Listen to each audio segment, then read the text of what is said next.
Welcome back to Module 2 of the course on Trade and the Sustainable Development Goals presented by the Asia-Pacific Research and Training Network on Trade, ArtNet, and United Nations, ESCAP. Before we begin, let's quickly recap the overall structure of this course. In the first module, we introduced the Sustainable Development Goals, also called the SDGs, and looked at the origins of the SDGs and how they evolved from earlier set of development goals, the Millennium Development Goals. In this module, Module 2, we will be learning more about the links between trade and sustainable development and considering the role of trade policies in supporting the Sustainable Development Agenda. In the third module, we will consider in more depth towards issues around implementation of the SDGs, including the availability of data needed to monitor the progress. Let us now turn to the learning objectives of this second module. By the end of this module, you will hopefully have strengthened your understanding of how trade can support the Sustainable Development Agenda. We will begin by bringing out some of the general linkages between trade and sustainable development. Following that, we will then look at how trade was featured in the Millennium Development Goals and assess the progress that was made in relation to the trade-related targets in the MDGs. We will then look at where trade features in the new SDG agenda. We will see that trade features directly in several of the goals, but that it most prominently included in Goal 17 on partnerships for development. Finally, we will consider some of the current issues facing developing countries, in particular in relation to trade and development, and observe how they are or are not being addressed within the SDG framework. Please click to the next slide to begin looking at the linkages between trade and sustainable development. The past 2 decades have seen a significant expansion in the global incomes across all regions of the world. Developing countries, especially in the Asia-Pacific region, have been at the heart of this growth. This growth has contributed to falling poverty rates in many regions. By some estimates, over 700 million people have been lifted out of poverty over that period. 1990, the region accounted for 81% of the world's poor.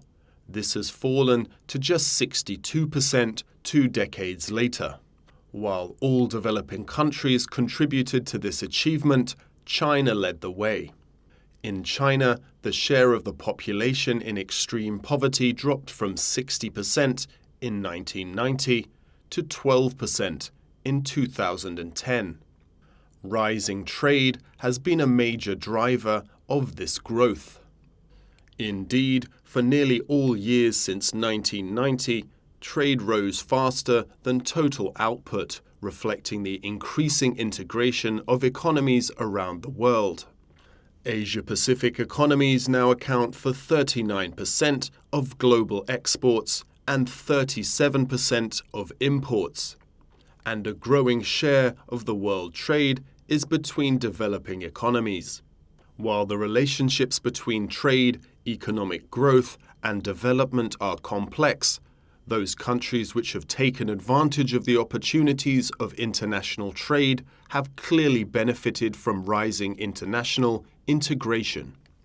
Few countries have grown over the long term without experiencing a large expansion of trade. This is especially so for developing Asian economies, which have, on average, outperformed other developing economies in terms of real GDP and trade growth over the period 1990 to 2015. Thus, growth is often associated with openness to trade and investment, indicating that, in principle, higher openness leads to higher growth. In the next slide, we will look at some of the channels linking trade and development. Trade has been recognized as an engine for growth and development. There are numerous channels through which trade can link to growth and development. On one side, trade can be a generator of revenues for public financing. With greater resources available to them, governments can then invest in important areas like education, health and infrastructure in support of broader development goals. Trade can generate revenues from both imports, typically in the form of tariffs or taxes, and also from exports.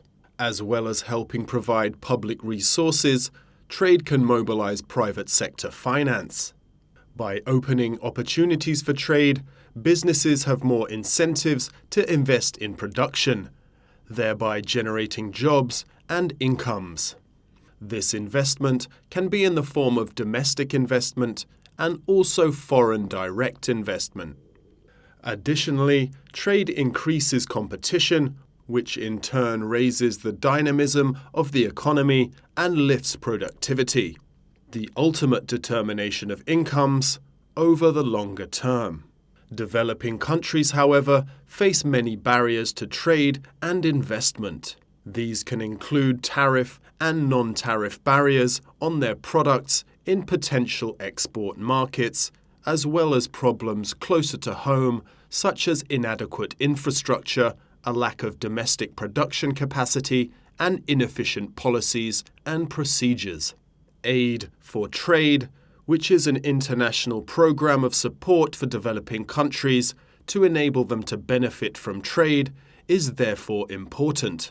Aid for Trade provides, for instance, assistance with developing the necessary infrastructure for trade, such as port facilities, as well as on reforming trade policies and regulation.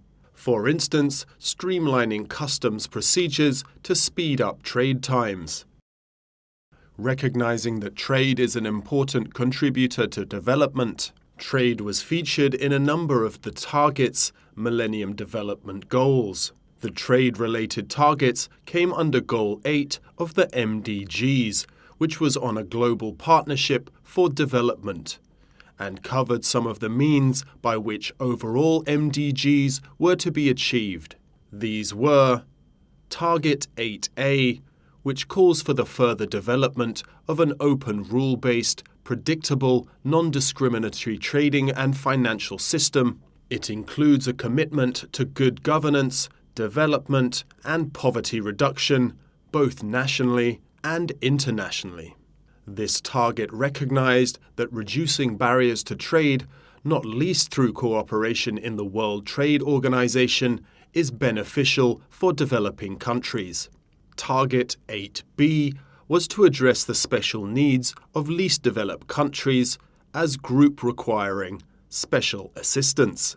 This includes giving particular trade preferences for products from the least developed countries. For instance, tariff and quota-free access for the least developed countries' exports in developed country markets.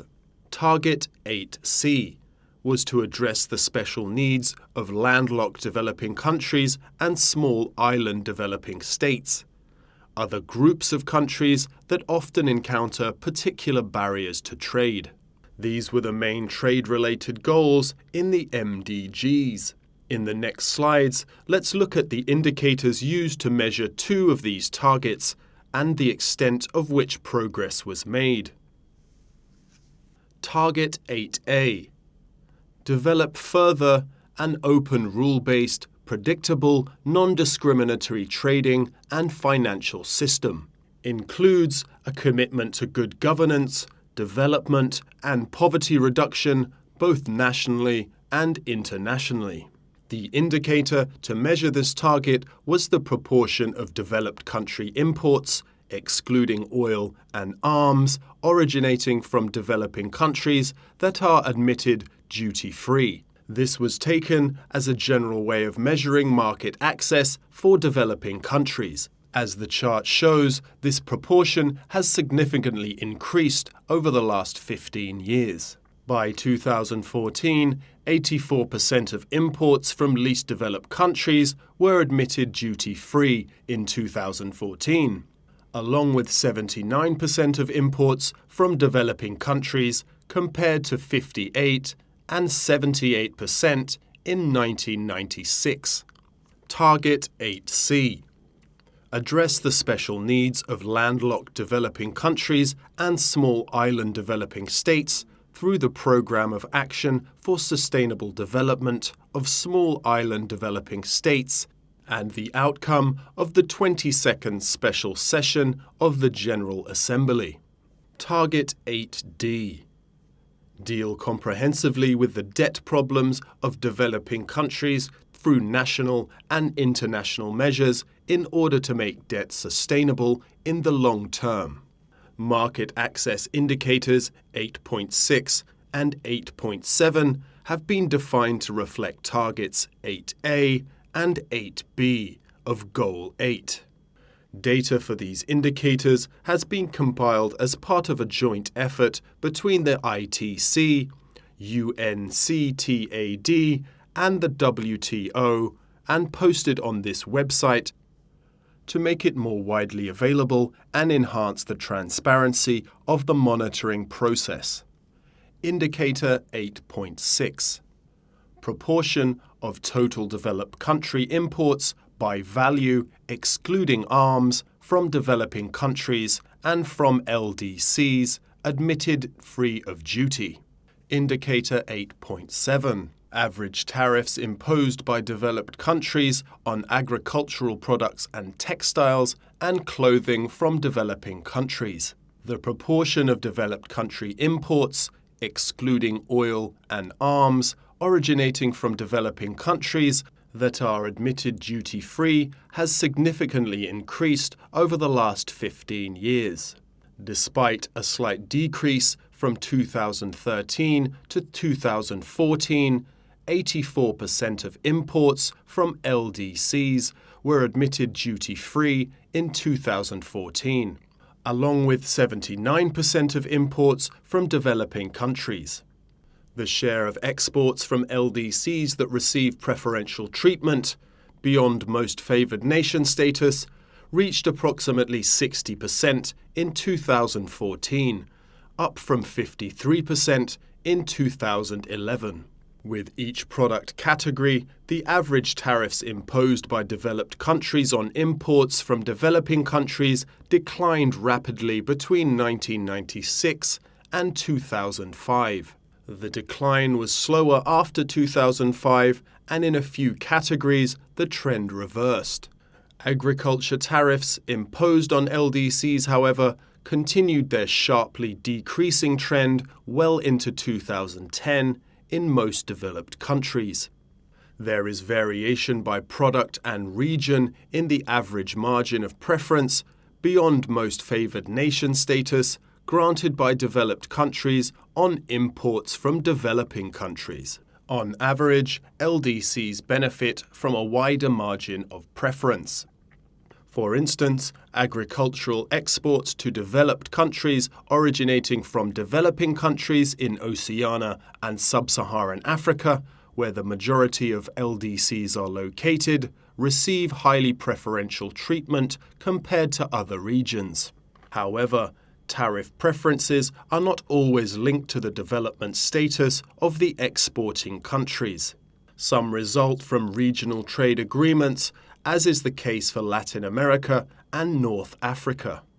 Similarly, although exports from countries in Sub-Saharan Africa receive highly preferential treatment, in developed countries, the largest LDC exporter of apparel are located in Asia and do not benefit from duty-free access to the United States market.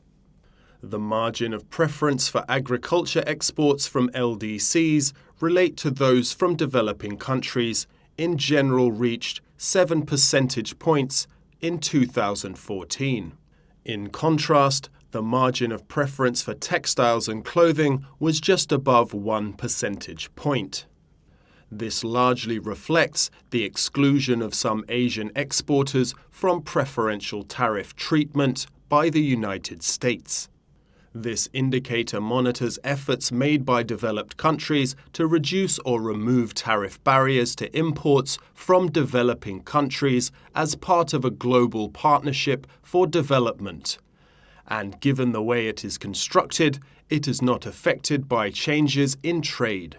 High tariffs in developed countries deny market access opportunities to exporters. Tariffs on agricultural products, clothing and textiles are of particular concern since they amount for a large portion of developing country exports. Removing developed country tariffs in these sectors could significantly increase economic growth in developing countries. There is no target set for this indicator, which is measured as the average tariff applied by developed countries on imports from developing countries. As a lower tariff provides a higher access to markets, a reduction of the average tariff towards zero should be the objective. Comments and limitations. There are a number of limitations in the ability of this indicator to fully reflect the level of openness of the trading system. First, tariffs are only one of the trade limitations faced by developing countries. Non-tariff measures, such as technical regulations and standards, or sanitary and phytosanitary regulations, can also impose trade limitations, but are not reflected in that indicator. Second, the indicator, given the way it is constructed, is not affected by the changes in trade flows, such as those reflecting the diversification of exports by developed or least developed countries, or their progressive concentration on least protected sectors. The purpose of this indicator is to isolate and track changes in developed countries' tariff policies. Therefore, it is not comparable with the usual trade-weighted average of tariffs, and should not be used to characterize the actual tariff schedule of any importing country. Second, the indicator does not include information on the extent of the utilization or preferential treatment schemes, assuming that preferential schemes are fully utilized. However, when duty-free access to developed countries' markets is provided, such access may not be fully used by developing countries for different reasons, such as the inability of some exporters to meet eligibility criteria, for example, complying with rules of origin. Third, this indicator only assesses the extent of tariffs in developed country markets. Although trade between developing countries comprises a growing share of world trade, emerging countries have become major players in international trade. Their openness to such trade is not measured by the indicator. Finally, the indicator focuses on three sectors that have traditionally been of interest to developing and least developed countries. The potential benefits of trade diversification are not assessed, nor are the benefits of tariff decreases or increases in other sectors. Thus, the market access evolution of countries having a non-traditional exporting profile may not be accurately reflected by the indicator. A comparable indicator on MFN basis is also produced. A margin of true preference between the MFN comparator and the MDG indicator might be defined.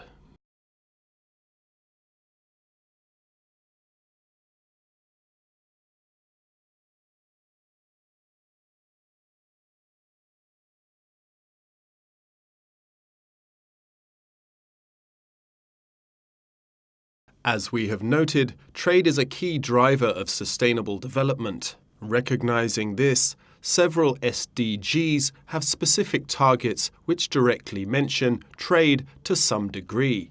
There are a number of targets to which trade is more indirectly related to, but we won't cover those in this course. The Sustainable Development Goals, which have direct trade-related targets, are SDG 2 on zero hunger, SDG 3 on good health and well-being, SDG 8 on decent work and economic growth, SDG 10 on reduced inequalities, and SDG 14 on life below water. Where trade features most exclusively, however, is under Goal 17 on partnerships for the goals. That is because trade is recognized as a means of implementation that is a cost-cutting area of policy relevant to the achievement of the goals as a whole. In the next few slides, we will look at those targets that feature trade in more depth. Let's now see in more detail where trade features in the SDGs. Trade in agricultural products has often been more subject to the restrictions and distortions, including subsidies, than trade in other products.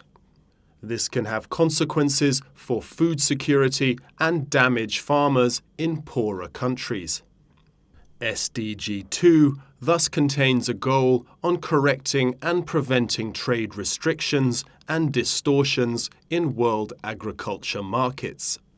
It calls in particular for the elimination of all forms of agricultural export subsidies for all export measures with equivalent effect, in accordance with the mandate of the Doha Development Round. This has now been agreed through the World Trade Organization and is set to be implemented in the coming years. The trade-related aspects of intellectual property rights, or TRIPS, agreement in the World Trade Organization is also mentioned in Goal 3, which supports the rights of developing countries to use the full provisions in the Agreement on Trade-Related Aspects of Intellectual Property Rights regarding flexibilities to protect public health and, in particular, provide access to medicines for all. Under Goal 8 on decent work and economic growth, Target 8A calls for increased spending on the Aid for Trade initiative. As we mentioned in a previous slide, Aid for Trade provides assistance so that countries can benefit more fully from trade opportunities. It supports, for instance, investment in facilities like ports or airports, as well as assistance to agencies like customs authorities to streamlining their process and adopt more modern technologies. Under Goal 10, the WTO principles of special and differential treatment for developing countries, in particular least developed countries, is explicitly mentioned. Under this principle, developing countries are not expected to match the commitments of developed countries within the WTO system, for instance with regards to liberalization of their economies, or are given more time and assistance to be able to do so.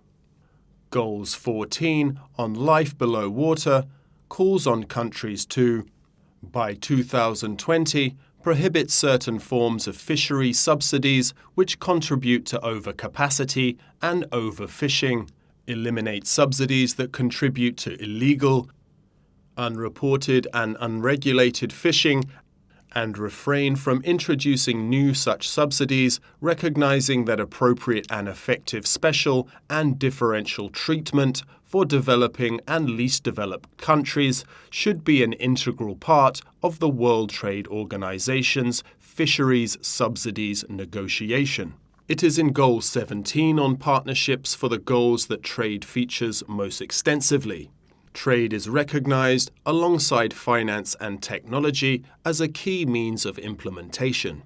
That means that it is relevant for the achievement of the whole SDG agenda more broadly. The three specific targets are 17.10, promote a universal, rules-based, open, non-discriminatory, and equitable multilateral trading system under the World Trade Organization, including through the conclusion of negotiations under its Doha Development Agenda. 17.11. Significantly increase the exports of developing countries, in particular with a view to doubling the least developed countries' share of global exports by 2020. 17.12. Realize timely implementation of duty-free and quota-free market access on a lasting basis for all least developed countries, consistent with World Trade Organization decisions, including by ensuring that preferential rules of origin applicable to imports from least developed countries are transparent and simple and contribute to facilitating market access. In the previous slides, we have seen that global trade has expanded significantly in recent years, and that developing countries have been at the heart of this process. We also looked at the trade-related targets in the SDG framework. Trade features particularly strongly in the targets under Goal 17, which emphasizes the importance of a rule-based trading system and has a specific target of doubling the share of global exports coming from least developed countries' exports by 2020. Goal 17 also focuses on progress in realizing duty-free access from exports from SDGs.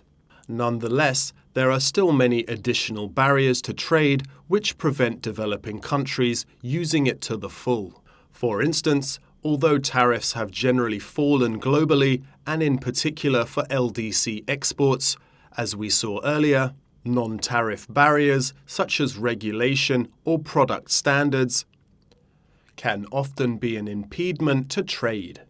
While it is hard to measure the exact cost of these non-tariff measures, some studies estimate that they are now a greater barrier to trade than tariffs. This is particularly true in the agricultural sector, where regulations are often hard to meet for developing country exporters.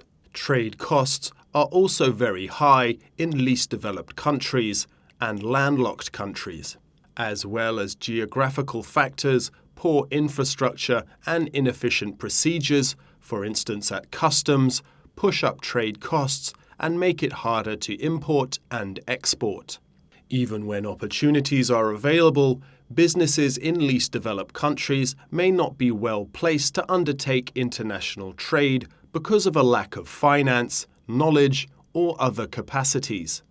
Difficult business environments are another challenge.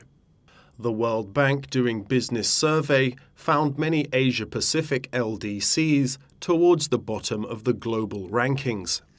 Having looked at some of the major barriers to trade and how trade features in the SDG framework, we can see that there are some areas which are not fully captured.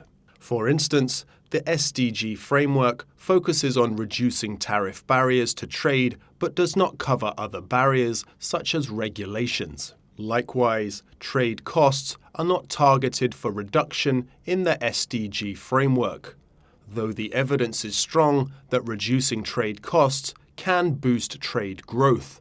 Finally, the SDGs don't explicitly mention the need to boost the competitiveness of exporters in developing countries and least developed countries. As countries implement the SDGs via their own national development plans, they can therefore supplement the internationally agreed targets with their own additional targets. Setting ambitious goals that cover, for instance, a reduction in trade costs could be one way to ensure adequate attention is given to these areas. Let's now recap on the main points we've covered in this module. First, we saw that trade and economic growth has expanded rapidly over the past few years, leading to substantial falls in poverty, especially in the Asia-Pacific region. However, barriers to trade remain a problem. Least developed countries in particular often face significant obstacles that prevent them fully utilizing trade as an engine of growth. These can take the form of tariff and non-tariff barriers, high trade costs, which result from inadequate infrastructure and inefficient procedures, and also domestic capacity constraints, for instance, a lack of knowledge among local businesses.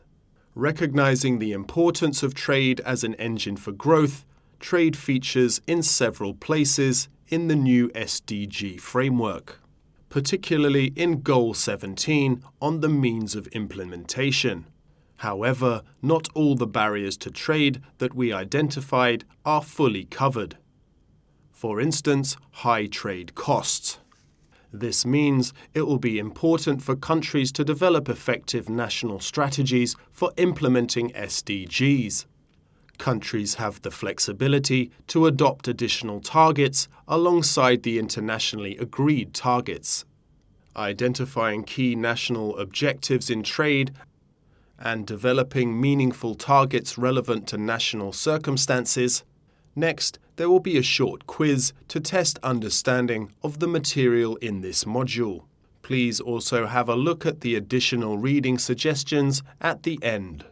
In the final module of the course, we will look at the indicators which have been selected to measure progress on the trade-related SDGs and consider the need to improve the availability of data.